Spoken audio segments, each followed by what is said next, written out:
समय यात्रा बस कोई सोच नहीं बल्कि इतिहास हमें इसके कई सबूत देता है। आज हम आपको बताएंगे समय यात्रा से जुड़े ऐसे ही तथ्यों के बारे में जिसे जानकर पूरे देश के वैज्ञानिक हैरान हैं। हम ये तो नहीं कह सकते कि ये सारे सबूत सही हैं, पर हम सोचने पर जरूर मजबूर हो जाते हैं कि वाकई में समय यात्रा सच हो सकता है। आज हम आपको समय यात्रा के कुछ रोचक घटनाएं बताएंगे। लोगों का मानना है इन सारे लोगों ने समय यात्रा की है। तो चलिए दोस्तों, आज का वीडियो शुरू करते हैं और जानते हैं इन समय यात्रियों के बारे में।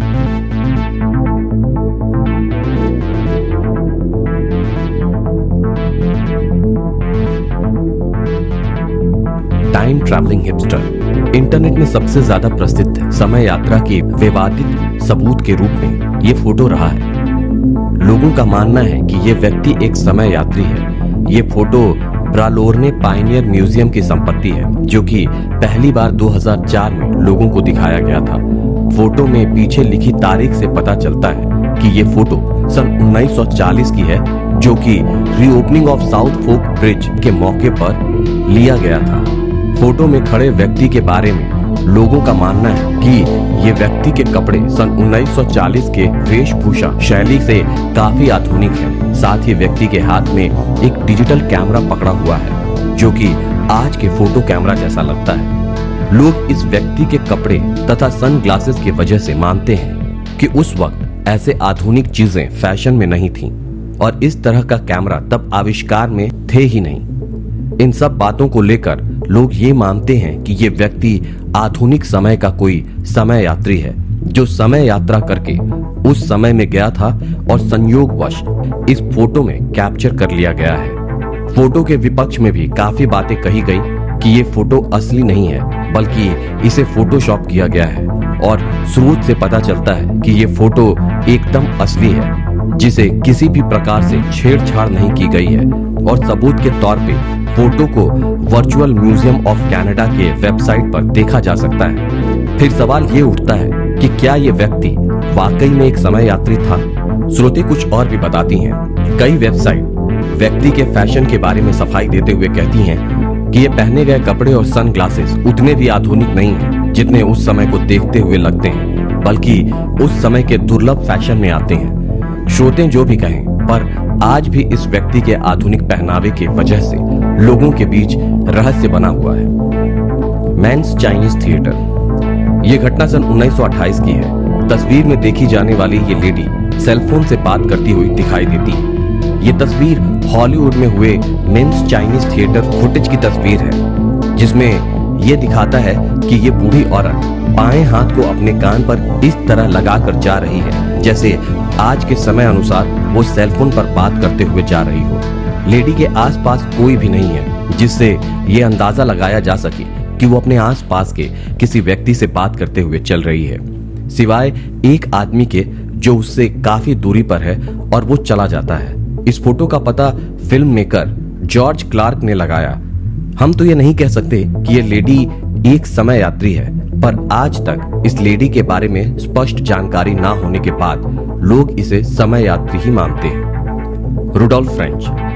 बात 1950 की है। न्यूयॉर्क के एक पुलिस वाले ने एक व्यक्ति को सड़क के बीचों बीच खड़े पाया। पुलिस वाला ये समझ नहीं पा रहा था कि वो इंसान सड़क के बीच में क्यों खड़ा है। पुलिस वाला उस व्यक्ति के पास जाना चाहता था क्योंकि वो व्यक्ति कुछ उलझन में लग रहा था, पर इसी बीच एक कार ने उस व्यक्ति को टक्कर मार दी और उस व्यक्ति की मौत हो गई। पुलिस द्वारा थोड़ा छानबीन करने पर उसके जेब से कुछ चीजें मिली, जो थी पुराने जमाने के कुछ सिक्के, नोट, व्यावसायिक कार्ड जिस पर रुडोल्फ फ्रेंच का नाम लिखा था, और एक लेटर था जो जून 1876 में भेजा गया था। इस केस की जांच करने वाले ऑफिसर ने इसके बारे में पता करना शुरू किया और उन्होंने पाया कि सन 1876 में एक व्यक्ति इसी नाम का लापता था और वो उस समय लगभग 29 साल का था। और जिस पुलिस वाले ने मौके पर देखा था, जिसकी मौत हो गई थी, वो व्यक्ति भी तकरीबन 29 साल का था। और सबसे ज्यादा चौंकाने वाली बात ये थी कि जिस व्यक्ति के लापता होने की रिपोर्ट लिखाई गई थी, उसकी डिटेल्स इस व्यक्ति से बिल्कुल मेल खाती थी। तो क्या ये वही इंसान था जिसके लापता होने की रिपोर्ट 1876 में लिखाई गई थी? अगर ये वही था तो ये बात बहुत लोग मानते हैं कि वो एक समय यात्री था जो समय यात्रा करके 1876 से 1950 में आ गया था। Man from Torrent. ये बात 1954 की है, जब एक आदमी टोक्यो एयरपोर्ट पर उतरता है।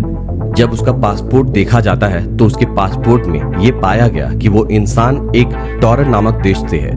इस देश का नाम सुनकर उस व्यक्ति को हिरासत में लिया गया और उससे पूछताछ शुरू कर दी गई कि वो किस देश का है। पूछे जाने पर उसने बताया कि वो टॉरंट नाम के देश से है, जो फ्रांस और स्पेन के बीच में एक देश है। जब उस व्यक्ति को मैप दिया गया और कहा गया कि इसमें अपना देश बताओ, तो अपना देश ना खोज पाने के कारण वो व्यक्ति परेशान हुआ और उसने एंडोरा नाम के जगह के आसपास एक एरिया बताया कि उसका देश इस जगह पर है।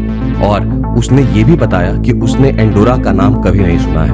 और साथ ही उसने ये कहा कि टॉरंट उसका देश 1000 सालों से है और वो जापान में लगभग पिछले 5 सालों से व्यावसायिक कार्य के लिए आता जाता है। और उसके पासपोर्ट में सब एंट्रीज चेक की गई जो कि सही पाई गई। सिर्फ यही नहीं, उसके पास टॉरंट नामक देश द्वारा जारी की गई ड्राइविंग लाइसेंस भी था, जो कि उसके दावे को और भी सुनिश्चित करने लगा। उस व्यक्ति को पुलिस द्वारा एक होटल में रखा गया और 2 गार्ड उसके दरवाजे पर रखे गए ताकि वो व्यक्ति कहीं न जा सके। और अगली सुबह पूछताछ के लिए जब दरवाजा खोला गया तब वो व्यक्ति अपने कमरे में नहीं था। आश्चर्य की बात यह है कि ना ही उस कमरे में कोई दूसरा दरवाजा था, बल्कि बस एक खिड़की थी जिससे भागना नामुमकिन था, क्योंकि वो कमरा होटल के 15वीं मंजिल पर था, जहां से नीचे जा पाना मुमकिन नहीं था। आज तक उस व्यक्ति का सुराग नहीं मिल पाया कि वो कहां से आया था और कहां चला गया। इसीलिए लोग इसे समय का एक यात्री मानते हैं। Sir Victor Goddard. बात 1935 की है, जब विक्टर गोदार्द एक उड़ान भर रहे थे जो कि इंग्लैंड में है। रास्ते में वो एक टूटे फूटे एयरफील्ड से निकले और वो एयरफील्ड एक जंग में तब्दील होते जा रहा था। ना वहां कोई जहाज था, ना कोई रनवे। उस दिन विक्टर गोदार्द सही सलामत पहुंच गए और कुछ दिन वहां रुकने के बाद विक्टर गोदार्द ने वापस आने का फैसला किया। वो उसी रास्ते से जा रहे थे जिससे वो आए थे। फिर से वो उस एयरफील्ड के ऊपर पहुंचे और जैसे ही वो वहां पहुंचे तो एक तेज तूफान में फंस गए। उन्होंने विमान से अपना नियंत्रण खो दिया और अचानक उनका विमान नीचे गिरना शुरू हुआ और वो कुछ समय बाद उस तूफान से बाहर निकल आए। और जैसे ही वो तूफान से बाहर निकले वो हैरान रह गए, क्योंकि वो फिर से उस एयरफील्ड के ऊपर थे। पर इस समय वो एयरफील्ड एकदम अलग था। वो एकदम नए जैसा लग रहा था और वहां पर 4 प्लेन भी खड़े थे जिनका रंग पीला था, जबकि उस समय के प्लेन सिल्वर रंग के होते थे। और आसपास मैकेनिक भी घूम रहे थे जिन्होंने नीले रंग के कपड़े पहने हुए थे। पर उस समय रॉयल एयरफोर्स के कपड़े भूरे रंग के होते थे। उन प्लेन्स में से एक मॉडल ऐसा भी था जो उन्होंने कभी नहीं देखा था। जैसे जैसे उनका प्लेन उड़ान भरता गया वो एयरफील्ड पीछे छूटता गया और जैसे ही वो एयरफील्ड पीछे छूटा फिर से उसी प्रकार के तूफान ने विक्टर गोदार्द को घेर लिया। पर इस बार वो तैयार थे और तूफान से आसानी से बाहर निकल आए। जैसे ही वो इंग्लैंड पहुंचे उन्होंने ये वाकया अपने दोस्तों को बताया, पर किसी ने भी उनकी बात पर विश्वास नहीं किया और उसके बाद उन्होंने ये बात किसी को भी नहीं बताई।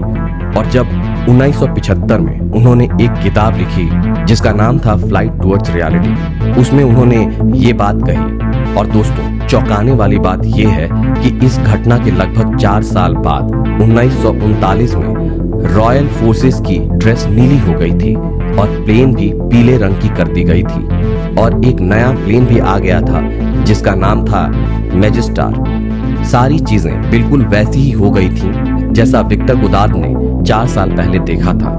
तो क्या उस तूफान के कारण विक्टर गोदार्द ने समय यात्रा की थी? तो ये थी समय यात्रा की कुछ रहस्यमय घटनाएं और ये कुछ समय यात्री जिनके बताए गए अनुभवों से ऐसा महसूस होता है कि इन्होंने समय यात्रा की थी। अगर आपको इनके बारे में कुछ पता है तो हमें कमेंट करके जरूर बताएं।